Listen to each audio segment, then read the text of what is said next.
جی السلام علیکم مولانا ہاشم رضا صاحب، میرا نام عبدالستار ہے اور میرا تعلق میڈیا سے ہے، پاکستان میڈیا سے ہے، اور میں نے مختلف جو ہے انٹرویوز کیے ہیں پاکستان کے بہت سارے علماؤں سے۔ تو میرا آپ سے ایک سوال ہے، میں نے کچھ آپ کی ویڈیوز وغیرہ دیکھی ہیں پاکستان میں، کیونکہ اہل سنت کے لوگ بھی آپ کی ویڈیوز کچھ دیکھتے ہیں، کیونکہ آپ اس جو ہے نا ایشو پہ میں نے دیکھا کافی بات کرتے رہتے ہیں، ٹھیک ہے؟ تو ہر انسان کو بھی اس کی بھی معلومات ہونی چاہیے جہاں تک میرا خیال ہے۔ تو سوال میرا آپ سے یہ ہے، آپ مجھے یہ بتائیں کہ پہلے خلیفہ سیدنا ابو بکر صدیق رضی اللہ تعالیٰ عنہ، پھر ان کے بعد حضرت عمر رضی اللہ تعالیٰ عنہ، حضرت عثمان رضی اللہ تعالیٰ عنہ کی خلافت کو حضرت علی رضی اللہ تعالیٰ عنہ نے تسلیم کیوں کیا؟ اگر حضرت علی رضی اللہ تعالیٰ عنہ کو نعوذ باللہ من ذالک اگر ابو بکر صدیق کی خلافت تسلیم نہیں ہوتی تو پھر ابو بکر صدیق کا حضرت علی نے ساتھ کیوں دیا؟ مجھے سب سے بڑا سوال یہ ہے۔ اس کے بعد حضرت عمر رضی اللہ تعالیٰ عنہ کی حکومت آئی۔ آپ کو تو پتہ ہے حضرت عمر کے دور میں جو ہے حضرت علی رضی اللہ تعالیٰ عنہ کے قاضی تھے، بلکہ مجسٹریٹ تھے۔ پھر اس کے بعد حضرت عثمان رضی اللہ تعالیٰ عنہ کی حکومت آئی۔ حضرت عثمان کا تو کچھ زیادہ ہی ساتھ دیا حضرت علی نے، یہاں تک کہ حضرت عثمان کی گھر کی جو ہے چوکیداری حضرت علی کے لخت جگر حضرت امام حسن رضی اللہ عنہ، امام حسین جو جنت کے جوانوں کے سردار ہیں، انہوں نے ان کی پیروی کی۔ تو اس سے بڑی اور کیا بات ہو سکتی ہے؟ مجھے یہ بتائیں۔ یہ تو ایک بہت بڑا منہ بولتا ثبوت ہے جو آپ کی کتابوں سے بھی ثابت ہے۔ وعلیکم السلام۔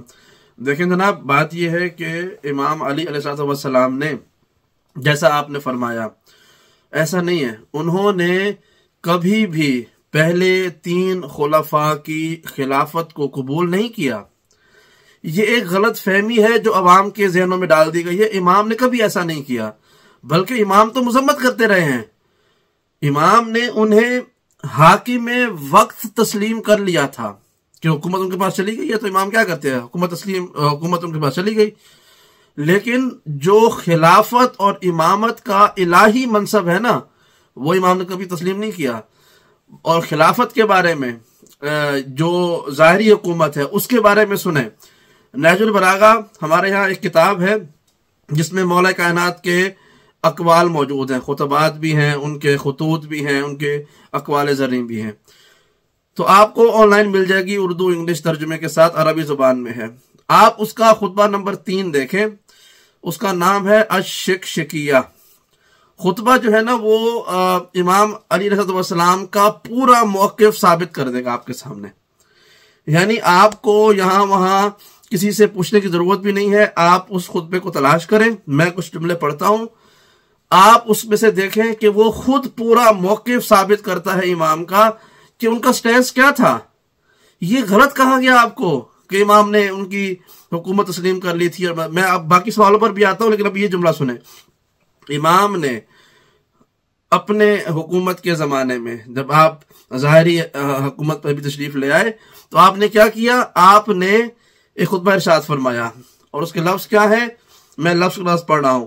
اما واللہ لقد تقمصها ابن ابی قحافہ وانه لا يعلم ان محلی منها محل القطب من الرحا، کہ خدا کی قسم ابو بکر یعنی ابن ابی قحافہ نے پیراہن خلافت کو، خلافت کی قمیض کو اس نے پہنا، حالانکہ اس کو پتہ ہے یہ میرا حق ہے، اور میری مثال خلافت کے معاملات میں ایسی ہے جیسے ایک وہ جو چکی ہوتی ہے جس پہ وہ پرانے زمانے میں آٹا واٹا پیسا کرتے تھے، اس چکی کا جو کیل ہوتا ہے اس جیسی ہے کہ اگر وہ کتب وہ کیل نہ ہو تو چکی گھومتی نہیں ہے، چلتی نہیں ہے۔ تو امام تو فرما رہے ہیں کہ اس نے اس کو چھین لیا، حالانکہ اس کو پتا تھا کہ یہ میرا حق ہے، میری تو اہمیت ہے، میرا تو مرتبہ یہ ہے اس چکی میں کیل کی طرح سے ہے۔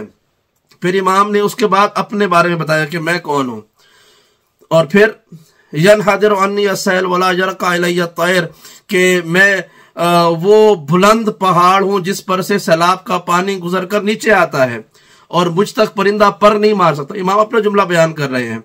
اچھا، اب پھر آگے چلیں، وہ جو آپ کا بیان سوال تھا نا، اس پہ آخری جملہ سنیے۔ پہلے پیراگراف میں آخری جملہ کیا ہے؟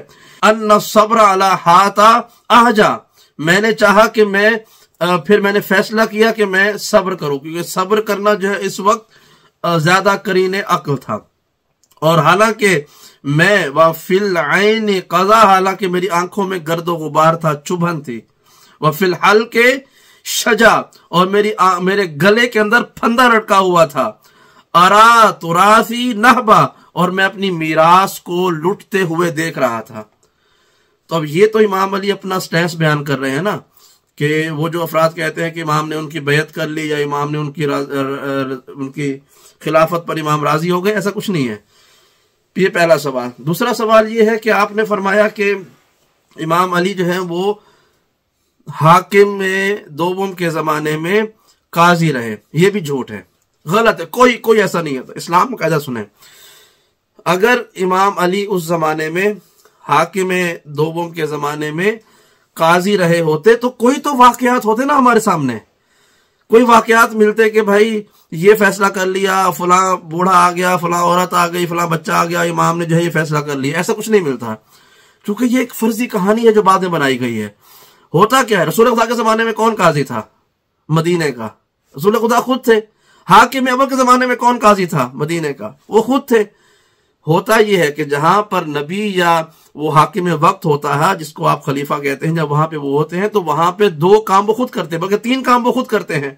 امامت خود کرواتے ہیں، قضاوت خود کرتے ہیں، بیت المال خود رکھتے ہیں، 3 چیزیں یہ کرتے ہیں۔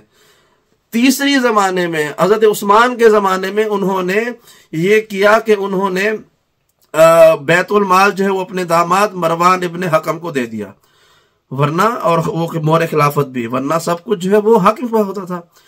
ایک روایت ہے کہ جو امام علی کے قضاوت والا جو افسانہ ہے اس کو سارا کو ختم کر دیتی ہے۔ یہ روایت خود بیان کرتی ہے کہ قضاوت کچھ نہیں تھی۔ وہ کیا تھی کہ ایک مرتبہ ایک عورت آئی، اس لوگوں نے پکڑا، اس نے زنا کیا تھا، تو حضرت عمر نے کہا کہ اس کو سنسار کر دو۔ وہ لے کے جا رہے تھے تو راستے میں امام علی ملے، عورت نے فریاد کی کہ میرے شکم میں بچہ بھی ہے۔ تو امام نے کہا کہ تم نے یہ گناہ کیا؟ اس نے کہا ہاں کیا۔